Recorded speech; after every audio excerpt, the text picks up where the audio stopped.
If you thought that Baby Bentley was looking slightly more like a bird, you would be right. Look at him. You can now clearly see that there's feathers all down his rump, at the top of his wings. I wish you'd turn the right way around though. On his head, everywhere basically.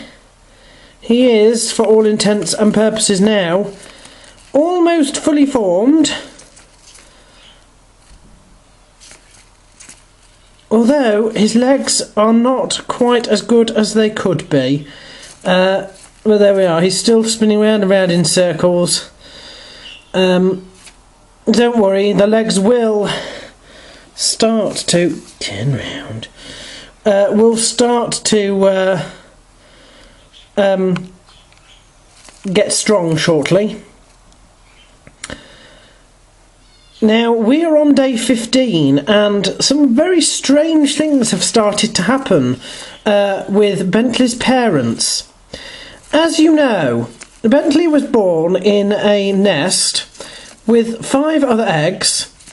None of the other eggs hatched, and when Bentley was very small, maybe a day or two, his parents moved him from one nest to the next door nest. The father stayed with the eggs to incubate them, but spent most of the time actually trying to fight off the Java sparrows, who aren't interested in his nest, but are interested in eating the eggs, which are in his nest because they are a good source of calcium. Oh, Bentley's going to make some squeaking noises now. He's wondering where his parents are. Now, his mother, Flo, stayed with him. Whoops. No, don't go that way. His mother, he always wants to go where he's told not to go.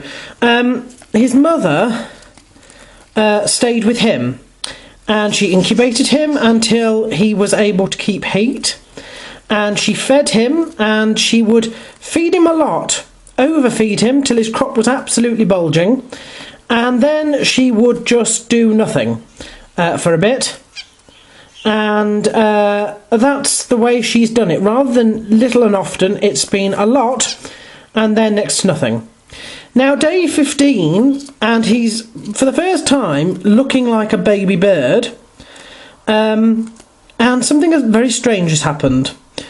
Flo has left this little chick, left the nest, and she is back with Lamas looking after the eggs. Now, there could be a couple of reasons for this. The first, I suppose, is he could be abandoned. He's not, because his crop is still full, although I have to say that he's beginning to grow so many feathers you aren't going to be able to tell shortly. But he seems very much alive. The other reason is possibly because he is now within a week of, hopefully, fledging. And that is the ability to leave the nest at will and to fly around. Yeah, I'm going to put you back in a minute. I'm going to put you back in a minute. He wants to go back, so I will put him back in a minute. But what we think Flo might be doing is actually now forcing him to look at his surroundings. If you put him in the nest, he'll always turn round so his head's poking out the top. So he's watching what's going on. And hopefully that will eventually lead to him wanting to leave the nest for himself. So we think that rather than being a bad parent, she's probably beginning to get him used to having to fend on his own now that he doesn't need... Oh, he's just shit all over my instructions. Now that he doesn't need to be incubated 24/7. So without further ado, I'm going to put him back in the nest because he obviously wants to go back in the nest. And there we are. I've decided to call him Baby Bentley.